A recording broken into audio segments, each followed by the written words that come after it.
First step balance வீலில் வர 4 ஸ்க்ரூக்களையும் கழட்டிக்கலாம். Impactor வச்சும் கழட்டலாம். இது போல் சின்ன பிட்டை வச்சு வெயிட் டீ பாக்ஸ் போட்டு நல்லா சுற்றிலே கொண்டு நல்லா தட்டினோம்னா கழண்டு வந்துடும். ஸ்க்ரூக்களை கழட்டி முடித்ததுக்கப்புறம் ஒரு சின்ன திருப்புளியை போட்டு இந்த பிளேட்டில் சைடில் வந்து நம்பினோம்னா கழண்டு வந்துடும். அடுத்ததாக பேலன்ஸ் வீலில் வர நட்டை வந்து கழட்டிக்கலாம். ஒரு கியரை வச்சிடணும். ரோட்டரி வீல் சுற்றாமல் இருக்கிறதுக்கு அந்த கியரு நல்லா சுற்றிக்கிட்டே இருக்கும்.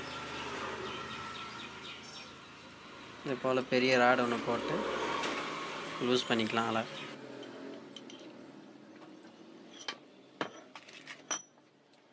உள்ளே வரக்கூடிய நட்டை கழட்டி வாசரையும் நட்டையுமே கழட்டி பத்திரமா வச்சுக்கலாம். ரோட்டர் வீலை வந்து ரோட்டர் வீலும் சொல்லலாம், பேலன்ஸ் வீலும் சொல்லலாம். இது வந்து இன்ஜினை வந்து கிராங்க் ஷாஃப்ட் வந்து பேலன்ஸாக சுற்றிக்கிட்டே இருக்கிறதுக்காக தான் இதை ரோட்டர் வீல் போட்டிருக்குறாங்க. அடுத்ததாக வந்து ஆயில் பம்ப் கழட்டணும். நம்ம ஆயில் பம்ப் கழட்டினா தான் ஸ்பிண்டு வீல் வச்சு மாட்ட முடியும்.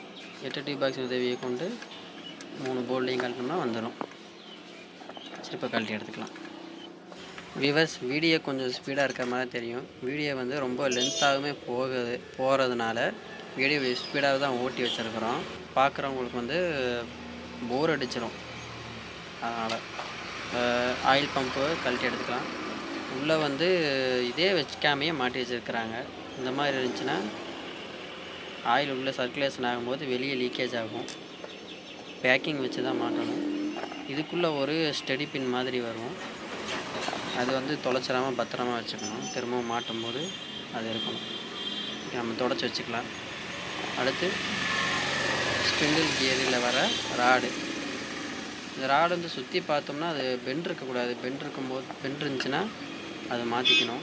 சரி, ஓகே. இப்போ நம்ம லெஃப்ட் சைடில் கீர் போடுவோம்ல, அந்த சைடில் வந்து மறுபடியும் ஸ்பிண்டில் கியரை உள்ளே வச்சு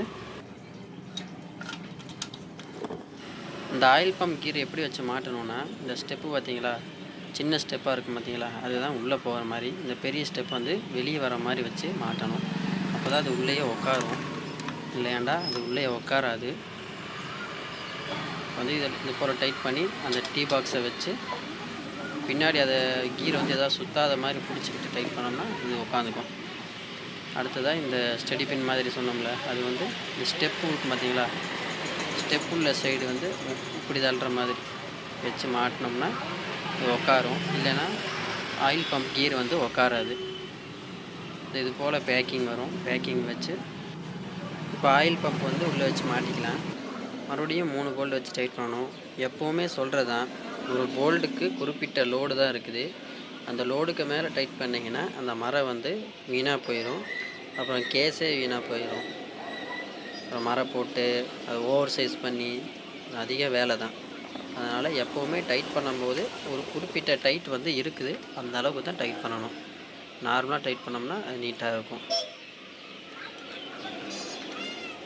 அடுத்ததாக வந்து ரோட்டர் வீல் எடுத்து வச்சு மாட்டிக்கலாம். ரோட்டர் வீல் கப்பு மாட்டி ஃபிட் பண்ணி வச்சுக்கலாம். ரோட்டர் வீல் கப்புக்கும் வந்து பேக்கிங் வரும், அதுவும் நம்ம வந்து சேஞ்ச் பண்ணிக்கலாம். நெக்ஸ்ட்டு கிளச் கவர் வந்து மாற்றிக்கலாம்.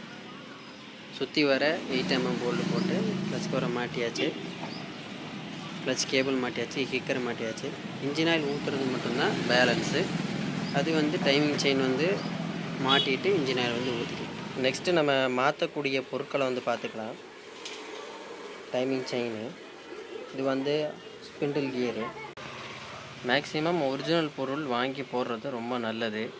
வேறு ஏதாவது விலை கம்மி போடுறீங்க அப்படின்னா அது குவாலிட்டி வைஸ் ரொம்ப வந்து கம்மியாக இருக்கும். அதனால் ஒரிஜினலில் மட்டும் போடுங்க. கிடைக்காத பட்சத்துக்கு வேறு ஏதாவது போடலாம். அதுவும் ஒரிஜினலுக்கு அடுத்த நிலையில் இருக்கிற பொருளை தான் வாங்கி போடணும். ஓகே வியூவர்ஸ், நம்ம நெக்ஸ்ட்டு வேலையை வந்து ஆரம்பிச்சிடலாம். போரில் வர ரப்பர் ஆல்ரெடி வந்து உள்ளே தள்ளியாச்சு. டைமிங் செயின் கூட சேர்ந்து அது வந்து உள்ளே தள்ளுற மாதிரி இருக்கும். இது போல் உள்ளே வச்சு லாக் பண்ணோம்னா அழகாக உள்ளே உட்காந்துக்கும். இந்த மாதிரி தள்ளணும். கொஞ்சம் ஃபோர்ஸ் கொடுத்து உட்கார மாதிரி தான் இருக்கும். நம்ம அதெல்லாம் வீடியோவில் காட்டலை. இது போல் உள்ளே தள்ளோம்னா நீட்டாக உள்ளே உட்காந்துக்கும். 10 mm போல்டு போட்டு சென்டரில் வர போரில் வர ரப்பரை வந்து டைட் பண்ணி வச்சுக்கலாம். ஓவர் டைட் கொடுத்து போரையே காலி பண்ணிடக்கூடாது. நார்மலாக டைட் பண்ணால் போதும். இப்போ டைமிங் செயின் வந்து வெளியே எடுக்கணும். கட்டு கம்பியை கொண்டு டைமிங் செயினை வெளியே எடுத்துக்கலாம். அதை அப்படியே ஹெட்டில் மாட்டி வச்சிட்டோம்னா கேம் வீலை மாட்டுற வரைக்கும் அது அங்கேயே இருக்கும். அப்படியே கிராங்க் ஷாஃப்ட்டில் பல்லுலையும் டைமிங் செயின் வந்து உட்கார வச்சுக்கலாம். சின்ன ரப்பர் வீலை வந்து மாட்டிக்கலாம்.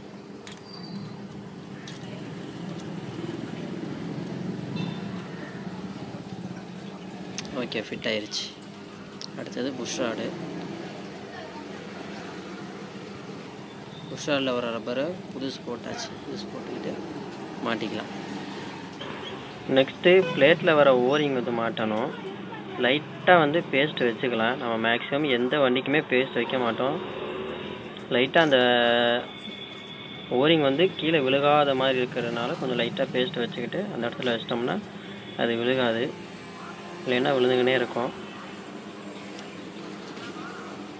அடுத்ததாக பிளேட்டில் வர ஓரிங் வந்து நியூ போட்டுக்கோங்க, இல்லைனா ஆயில் லீக்கேஜஸ் வரும்.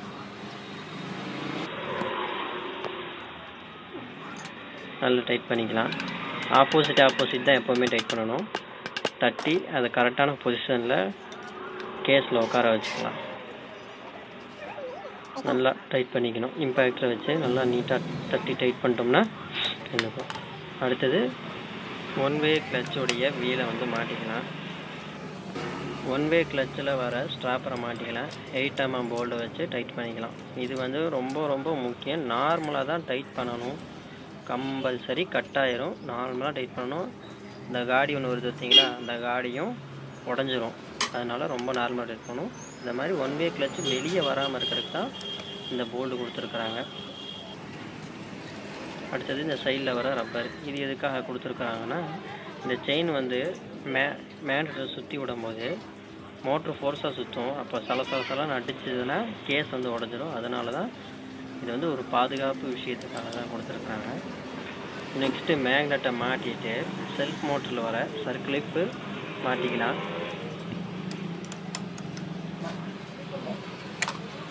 மாட்டி ஒரு சுற்றி பார்த்தோம்னா தெரியும் அது கரெக்டாக உட்காந்துருச்சா அப்படிங்கிறத நம்ம வந்து அப்படி தான் கண்டுபிடிக்கணும். அடுத்து 14 mm போட்டு நட்டை போட்டு மேக்னெட்டை வந்து டைட் பண்ணிக்கலாம். நெக்ஸ்ட்டு மேக்னெட் சைடில் வர பேக்கிங்கை வச்சு மாட்டிக்கலாம். இதுக்கும் பேஸ்ட் வந்து போடக்கூடாது. கரெக்டாக ஸ்டெடி பின்னில் லாக் பண்ணி உட்கார வைக்கணும்.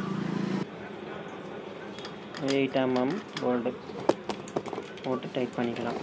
நார்மலாக டைட் பண்ணணும். நம்ம சத்தெல்லாம் அதில் காட்டினோம்னா மரம் வந்து போயிடும். நார்மல் டைட் தான்.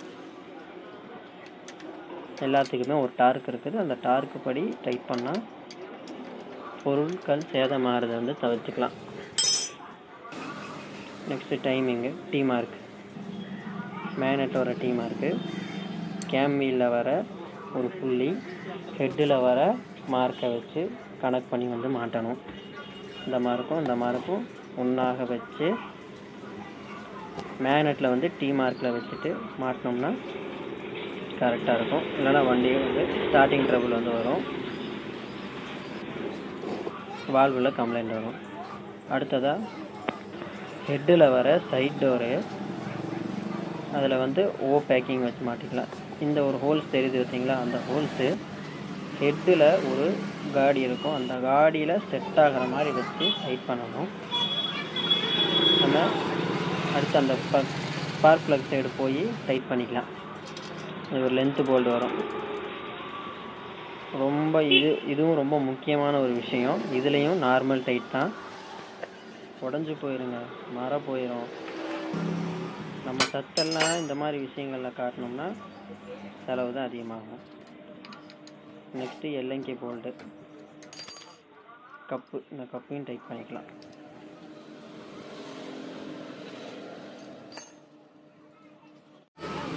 ஓகே வியூவர்ஸ், டைமிங் செயின் நம்ம கிட்ட வந்து மாற்றியாச்சு, வீல் மாற்றியாச்சு, எல்லாமே மாற்றியாச்சு. இப்போ வண்டியோடைய சவுண்டு, இன்ஜின் நாய்ஸு வருதா எப்படி நம்ம செக் பண்ணுவோம்.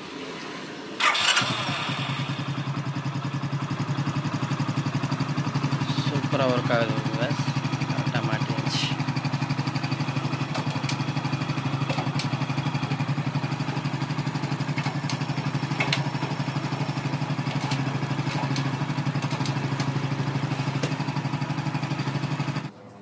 வேர்ஸ் நம்ம இப்போ டைமிங் செயின் கிட்ட மாற்றுறதை வந்து பார்த்தோம். மேக்ஸிமம் போடும்போது எந்த பொருளாக இருந்தாலும் ஒரிஜினல் வாங்கி போடுறாங்களா அப்படிங்கிறத நீங்கள் கவனிங்க. ஏன்னா ஒரிஜினல் ப்ராடக்ட்ஸில் தான் கொஞ்சம் குவாலிட்டி இருக்கும். வேறு ஏதாவது விலை கம்மி போட்டு இது போல் தான் ஆகும். ஓகே வியூவர்ஸ், போன்ற வீடியோக்களுக்கான தமிழ் எட்ஜ் மெக்கானிக் யூடியூப் சேனலை சப்ஸ்கிரைப் செய்து கொள்ளுங்கள்.